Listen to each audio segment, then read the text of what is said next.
बिस्मिल्लाहिर्रहमानिर्रहीम।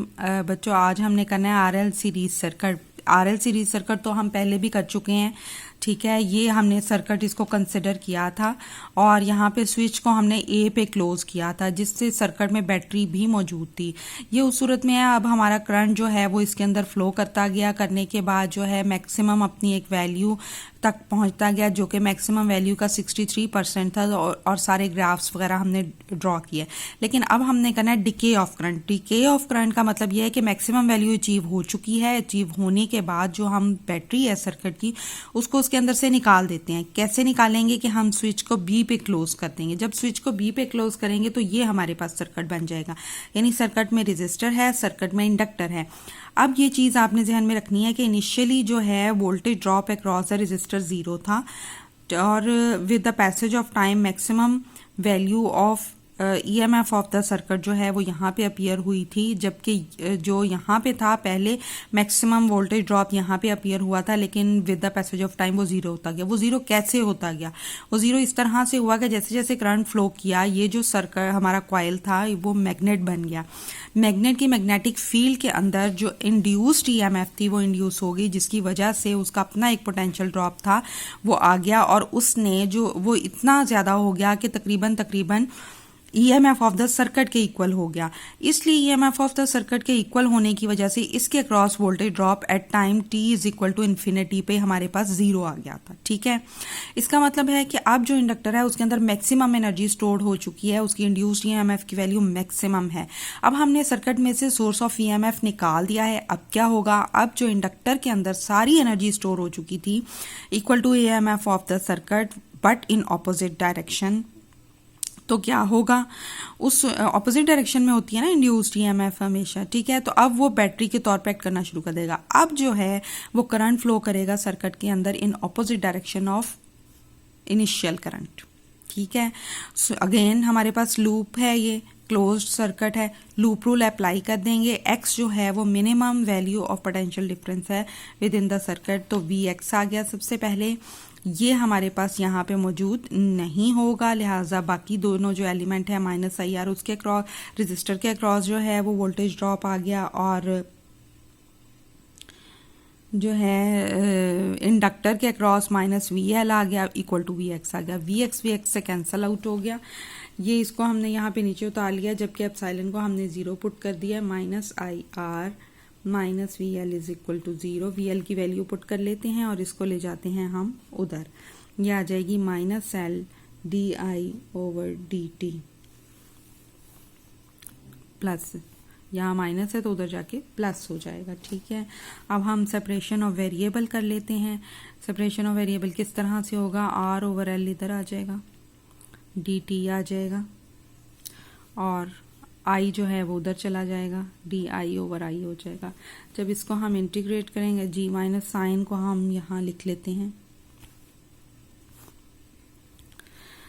इंटीग्रेट कर लेते हैं। -R/L जो है वो कांस्टेंट है, ये आ जाएगा di/i, ठीक है।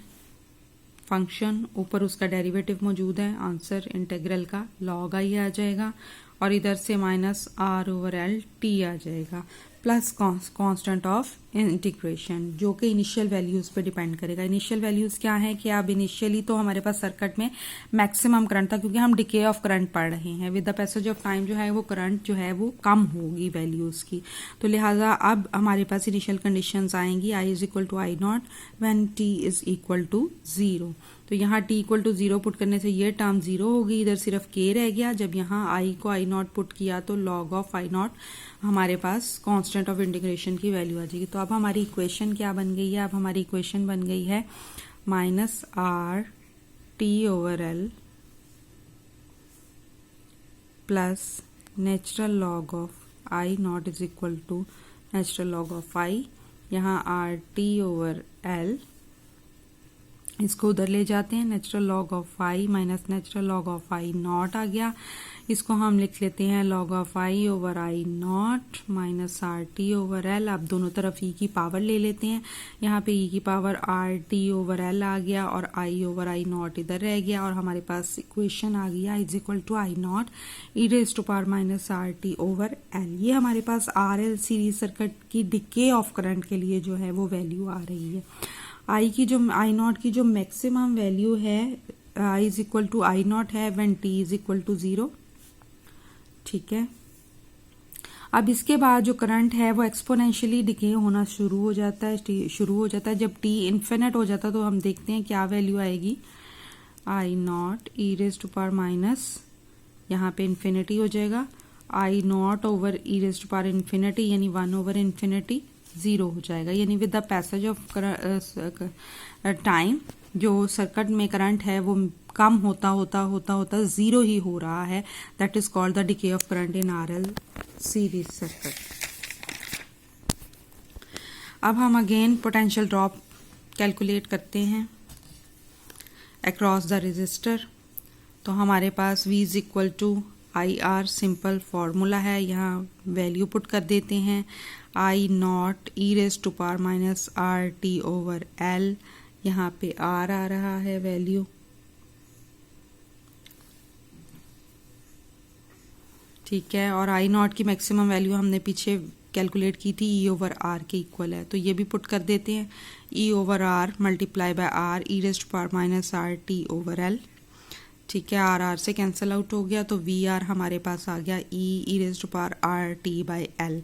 इसमें उसी तरह से हम टी की वैल्यू पहले 0 पुट करते हैं, टी की वैल्यू यहाँ 0 पुट करेंगे, ई रेज टू पावर 0 1 हो जाएगा, V R is equal to E यानी मैक्सिमम वोल्टेज ड्रॉप जो अब उल्टा हो जाएगा, सारे का सारा वोल्टेज ड्रॉप अक्रॉस रेजिस्टर का अपीयर हो गया है और t is equal to infinity पे क्या आ जाएगा, यहाँ पे इन्फिनिट आ जाएगा, V R is equal to e raise to power minus infinity नीचे चला जाएगा, e raise to power infinity ये हो जाएगा 0।